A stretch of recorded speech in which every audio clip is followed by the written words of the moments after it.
Oi, olá, tudo bem?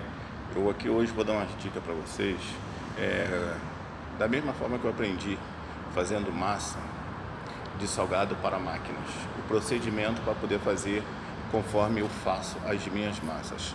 Uma das coisas que eu tenho observado que é muito importante para fazer a massa do salgado é o gás. O gás tem que estar totalmente cheio, a botija de gás não pode estar vazia, porque se tiver, a massa não vai ficar legal, a massa vai ficar muito mole, muito mole.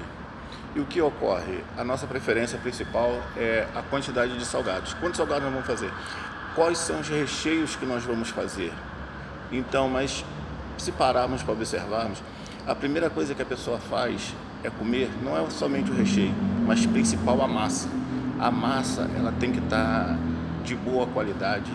E eu vendo salgado, trabalho com salgado na rua, e o que eu mais observo é que as pessoas sempre falam da massa, mais da massa do que do recheio. Então, o que ocorre? Eu preparo uma massa que não é aquela massa pesada, não é aquela massa com muita farinha, mas uma massa que ela fica crocante na parte externa e por dentro ela fica macia, ela fica leve. Eu vou passar para vocês os ingredientes que são, tá?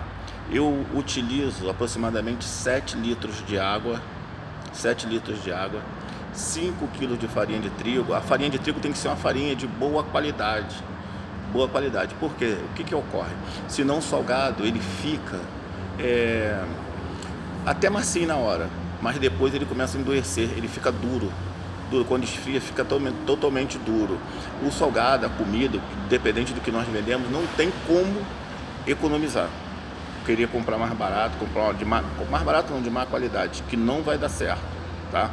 Então tem que colocar a farinha de trigo. Eu vou mostrar todas as fotos. Eu utilizo uma essência de galinha.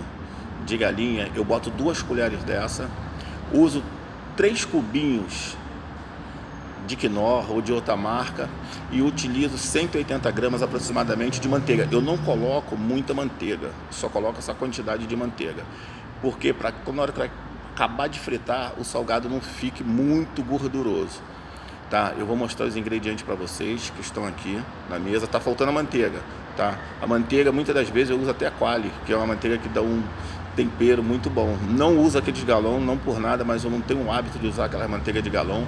Eu procuro usar uma manteiga que tem 80% de lipídio, que tem um sabor bom.